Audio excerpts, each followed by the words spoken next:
Hi everyone, I'm Becky. So I'm an exited CEO and now on that entrepreneurial journey again. So I am a co-founder of an organisation called Empower and also founder of Voices in Tech. So my background is people, HR and technology, so I've been involved in that for 18 years. 15 of those years I've been involved in the tech industry, so scaling high growth tech businesses through the value of people. My view around the collaboration around AI and humans and the importance of that around diversity.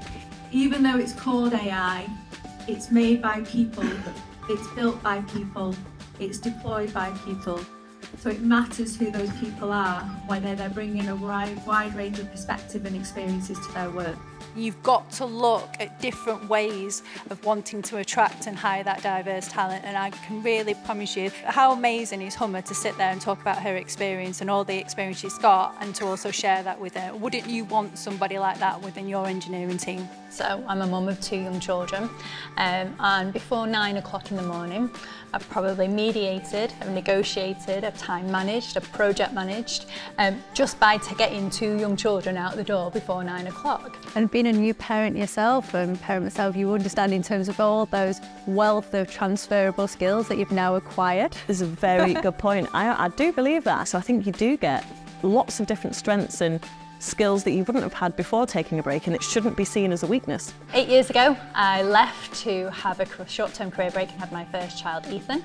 And I noticed as I sort of transitioned back, not only was I a minority as a woman in tech, but also a parent in tech. So when I started doing a bit more research, realising there wasn't that much support out there in Manchester, myself and a lady called Arzu set up Women in Tech North. We really want to make big pledges in the movement around diversity in tech.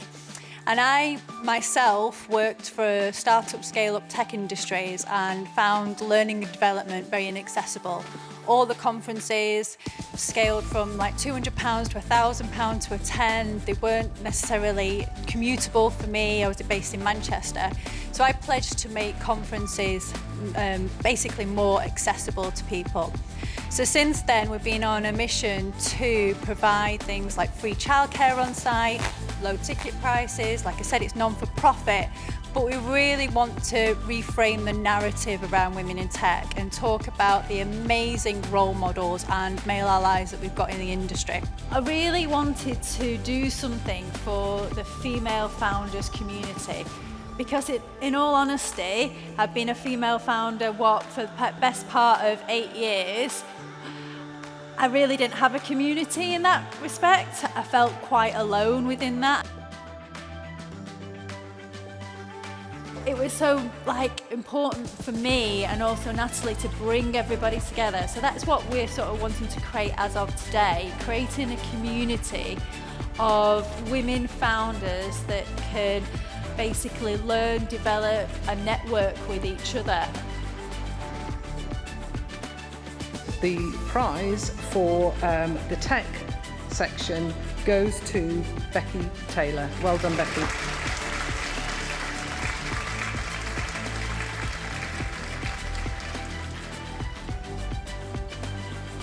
Something I have talked about resonates with you, please do get in contact with me because I always like to understand, different perspectives and, if I can help people, I'm more than happy to do that as well.